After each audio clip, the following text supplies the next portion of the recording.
পীরজাদা শাইমুদ্দিন সিদ্দিকী, পীরজাদা সাফেরি সিদ্দিকী, পীরজাদা তোহা সিদ্দিকী, পীরজাদা সোবান সিদ্দিকী, জমিয়তুল উলামা বাংলার সভাপতি পীরজাদা ইমরান উদ্দিন সিদ্দিকী, পীরজাদা তামিম উদ্দিন সিদ্দিকী, পীরজাদা ওজাহির সিদ্দিকী। আরে নক্ষত্রের সমাবেশ ঘটেছে তো, আপনারা খুশি তো? হাত তুলে বলুন।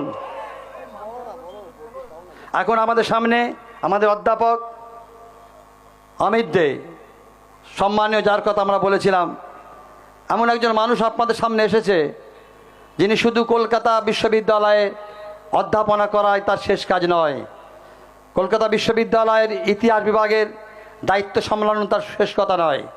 ইটালি, ব্রিটেন, তারপরে জার্মান, আমেরিকা, বাংলাদেশ, বিশ্বের